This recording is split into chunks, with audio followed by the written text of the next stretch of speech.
আসসালামু আলাইকুম। এটা হচ্ছে পাট শাক দিয়ে মসুরের ডাল রান্না করার একটা রেসিপি। আর যেই পরিমাণে গরম পড়েছে এই খাবারটা কিন্তু অনেক মজাদার। ভাবলাম আপনাদের সঙ্গে একটু শেয়ার করি। তো পাট শাক দিয়ে ডাল রান্না করলে আর সাথে যদি হয় একটু বোম্বাই মরিচ তাহলে তো আর কথাই নেই। চলুন রেসিপিতে চলে যাই।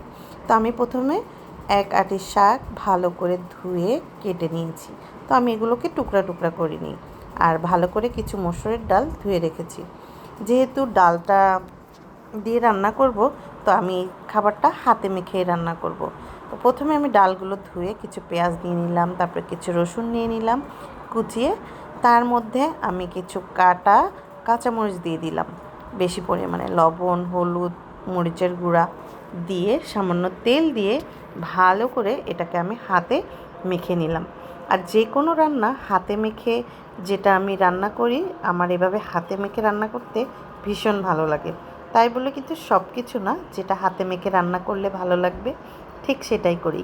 তো এই যে আমি এবার এটাকে চুলায় বসিয়ে দিলাম এবং সামান্য একটু কষিয়ে নিব, কারণ ডাল তো একটু কষালে এটার স্মেলটা একটু ভালো আসে। আর এই ডালটা কষানো হয়ে গেল। এখন আমি এটাকে একটু বেশি পরিমাণে না, একদম অল্প কিছু পরিমাণে পানি দিয়ে দিব, ডালটা একটু সিদ্ধ হওয়ার মতন। বেশি দিলে তো ডালটা একদম গলে পাতলা হয়ে যাবে। তো আমি অল্প পরিমাণে ডালে পানি দিয়ে সুন্দর করে এটাকে ঢেকে দিলাম। কিছুক্ষণ পরে দেখলাম আমার ডাল কিন্তু একদম গলে গলে আসছে। এই পরিমাণে আমি তখনই শাকগুলো দিয়ে দিয়েছি। আর শাকগুলো গোটা রাখার কারণ হচ্ছে কুচি কুচি করে দিলে যেহেতু পাট শাকটা একটু লোদ লোদ হয়, তো সেই জন্য আমি এই শাকটাকে একদম আস্তে আস্তে করে দিয়েছি, যেন এটা সুন্দরভাবে হয়, এত লোদ লোদ যেন না হয়। আর এই শাকটাকে কিন্তু আমাদের চট্টগ্রামের ভাষায় বলে নাইল্লা শাক। তারপরে শাক রান্না শেষে কিন্তু আমি এটাতে একটু জিরা ফোড়ন দিলাম, তেলটা গরম করে একটু জিরা দিয়ে দিলাম।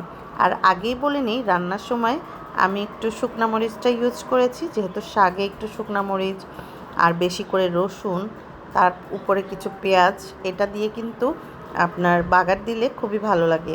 আর রসুনটা আগে দেওয়ার কারণ হচ্ছে রসুনটা একটু আগে করলে মানে আপনার একটা স্মেল আসে রসুন ভাজার, সেই জন্য। তো যাই হোক, এই যে দেখেন আমার ফোড়নের জন্য কিন্তু একদমই রেডি সব কিছু। এখন আমি এটা ডালের মধ্যে ঢেলে দিব। তো মাশাল্লাহ দেখেন এই ডালটার মধ্যে একেবারে দিয়ে দিলাম, আর এত সুন্দর লাগতেছিল। আমার বাচ্চারাও কিন্তু ভীষণ পছন্দ করে এভাবে এই ডাল দিয়ে পাট শাক। তো আমাদের চট্টগ্রামের ভাষায় এটাকে বলে নাইল্লা শাক। তো এই নাইল্লা শাক দিয়ে একেবারে সুন্দর করে মসুর ডাল রান্না করলাম। আর সাথে যদি থাকে একটা বোম্বাই মরিচ তাহলে তার কথাই নেই। এক প্লেট ভাত একেবারে সুন্দর করে এই রেসিপিটা দিয়ে খেতে পারবেন। তো যাদের কাছে ভালো